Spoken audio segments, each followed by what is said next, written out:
Are you running Facebook ads for your coaching business, but you're not really sure? When do you scale it? When do you keep it? When do you cut it? And it feels like a little bit of a matrix. And honestly, it almost feels like at times you're guessing. If that is you, then this is the exact video that I made just for you. In this video, I'm going to break down how to run your Facebook ads, understanding the metrics, the most important ones to do, when to keep it, when to cut it, when to scale it. So without further ado, I'm going to jump in. And actually, one thing I want to share before then is if you stay around to the end, I'm going to share the number one mistake that many coaches do that leads them to actually killing a winning ad. So now I'm going to be jumping into my computer screen, into the back end of my ads manager, and we're just going to start breaking stuff down. So don't get me wrong, there's all these other metrics that you can track, but some of the most important metrics that you really just want to be tracking when understanding how well a ad is performing inside of Facebook are these ones right here. So obviously we have the total amount spent. We then have your CPM, which just stands for the cost per showing it to 1,000 people. You go ahead and you take that. It leads you into your impressions, the total number of times your ads were shown on a screen. Then you have your click-through rate. So from all those times that it was shown on a screen, what percentage of people actually clicked on it? And then that obviously that percentage of impressions multiplied by that leads into the number of people that actually clicked your ad. And then it leads you down into the number of results. And I like to go ahead and show a percentage so we can see how well the actual medium itself is converting.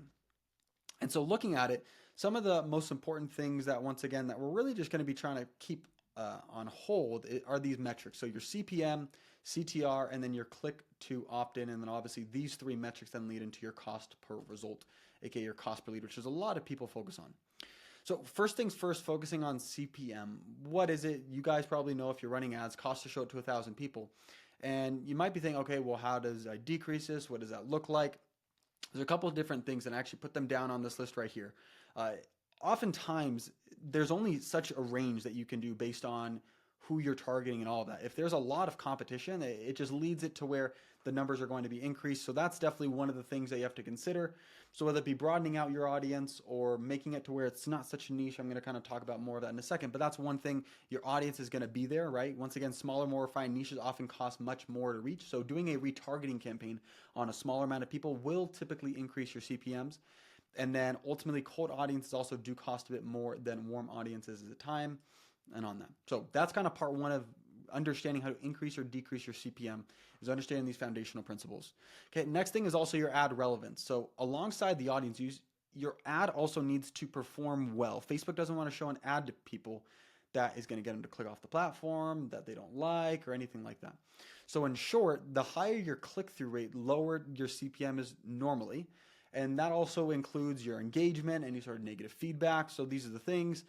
Keep going down, there's creative quality. I could go down, there's a whole list of a bunch of different stuff. But in short, I would say the main ones that you're going to be looking at is probably audience targeting and then your ad itself, both in the fact of the relevance, the click-through rates, and then also what's the quality of it. So that's what you can do in order to kind of jump through your CPM, understanding what it is, okay? Now moving to the click-through rate, and once again, I kind of want to put some finality on the CPM. There's a range that you can do inside of your audience, inside of your demographic. If you're going after a really high CPM, unless you completely pivot, you're not going to be going to a really low CPM on it.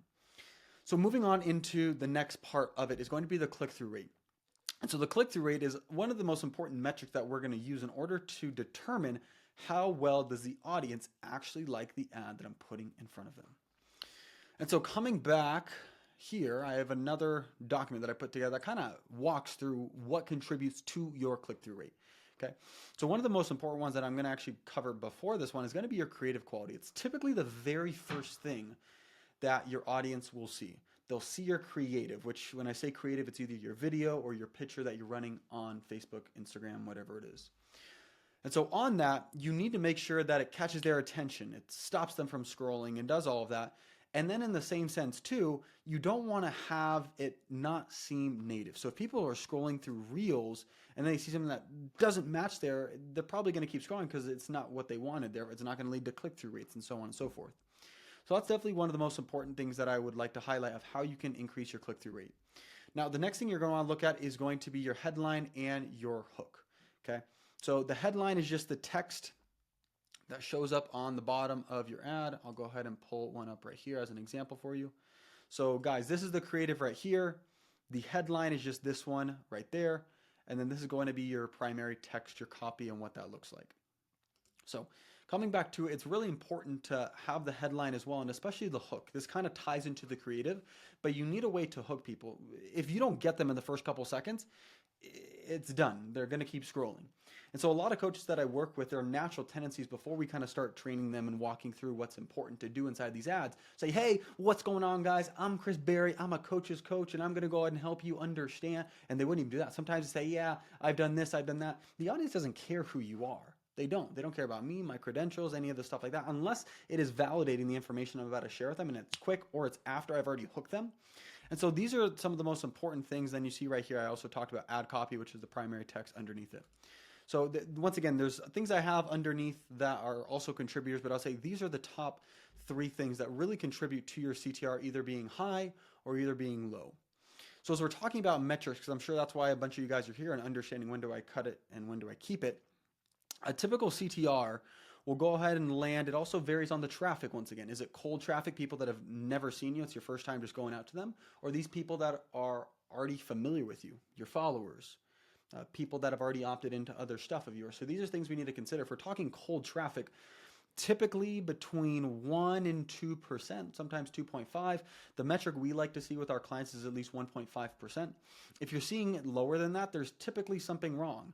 Right? One thing that I want to touch upon is alongside on your CTR, understanding how to increase it, you have your headline, your hook, your creative quality. You also need to understand, does your message resonate with the person you're targeting? It's a very important thing, because if I'm putting the best message that works, but I'm targeting the wrong people, then obviously it's not going to resonate with them and they're not going to click. So if you're seeing your CTR, your click-through rate, lower or around 1%, that's definitely something you're going to want to take a look at to understand, why is this so low? What's going on? How can I improve it? So that's one thing that you'll want to understand in regards to killing it. If you've spent a good amount of money on this and you spent it to where you spent a couple $100 depending on how much your ad budget is and everything, and you're still not seeing it, then you may want to consider going ahead and killing it. Now, the very last thing that will then lead into you getting a lead, a prospect that will then opt in, is going to be your click to opt-in rate. So from all the clicks that you get to the number of results, the leads that you're getting on the back end. This is really important, and there's a bunch of different mediums, and it depends, what are you sending people to once they go ahead and click on the ad. So when someone comes here and presses learn more, are they going to a landing page? What does that landing page look like? You could also call that your funnel. Or is it going over to a lead form? That's the one I'm running right now on this guy right here. This is literally just what it looks like. What's the number one thing right now in your coaching business that you want help with? Boom, they click on it. It then goes into the name, phone number, email, and it has all of that. And so the thing is as you're looking at this, if you're seeing that you're converting very low, then your landing page or your funnel probably needs to be optimized, in short. So I'm currently on this campaign that you see here in front of me. I'm running a lead form. So you're seeing that the click to opt-in is much higher because it's nice and easy for people to go ahead and do that. Now, let's say you're running a funnel. This is another example of it, okay? And this is one even that honestly didn't really perform very well that I had a group do for me. But you can go ahead and see here your CTR, your link click-through rate. You see how low it is, right? 1.75, 1.6, 0.72. So that's why we ended up cutting it and understanding what can we do in order to improve it, okay? So that's number one. And then number two is going to be the number of clicks in comparison to the total number of actual results. So it looks like we have clicks over here on it. And by the way, this one right here is all nice because these are my custom columns. I set it up this way. If you guys would like, let me know down in the comments below if you would like me to go ahead and show you how I set these up in a custom column to make it a little bit easier. Also, I will add one thing. If this is too much for you guys, like, look, I don't want to deal with all this, and you would like me and my team's help in organizing, creating, launching, doing whatever, even a conversation about this, click the first link below, book a call, we can have a chat. I'm not going to hard pitch you, and we can talk about it. Anyway, but coming back to it, this is my organization of it. This is just the basic one inside of Facebook performance and clicks. So let's say we have a number of link clicks. Let's say it's 16 link clicks, and then we got to go over here to look for the number of leads. You can see it actually really didn't perform very well at all. You see that this one down here got a total of 7 out of 37. So 7 divided by 37, you see that was at an 18%. So much lower than we'd ideally like it to be. If we're running to a funnel, we like to at least see a minimum of 25% opt-in. And then we're currently playing a lot more with the lead form ads just because we're finding that it is giving us a much better ROI. People are opting in at higher percentages, therefore lower cost per lead. So with that said, everyone, these are the main metrics that you're going to want to look at in order to kill, continue to run, or scale your existing ones. You're going to want to figure out what is the CPM. That's kind of just is what it is. There's things you can do to optimize. But the two things you definitely want to be taking a look at: what's your click-through rate on these ads? Is it clicking really well? Because if it is, continue to spend more money. And then also, we also need to look at your click to opt-in. How well is, once they click on the ad, how well is that performing? Whether it be a lead form like I'm doing right now, or whether it be a funnel. Because if you're seeing that you're getting $5 leads and you're selling, let's say, $5, $10, $15, $20,000 coaching program, $5, guys. So literally, if you go ahead, let's say you're selling a $10,000 coaching program and you literally are $5 a lead, if you close 1 out of 2,000 leads, you'd be profitable. And so that's ultimately where you're just looking at. And now it's a matter of obviously the sales piece and all of that. And I'm kind of, as I'm wrapping up the video right now, going to transition to the number one most important thing that so many coaches miss, where they shut down a winning ad and they don't even know it. Because all of this information is great and very important for sure. We need to get the leads coming in first.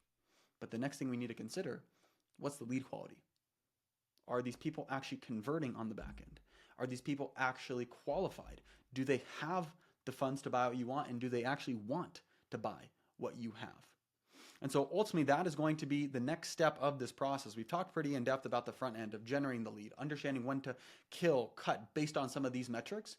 But one thing that's going to be massively important as well is understanding when do you kill it because it's not performing, because it's not getting you an ROI. I much rather pay $10 for a lead that actually converts into a sale than $5 for leads that don't convert, that aren't in alignment.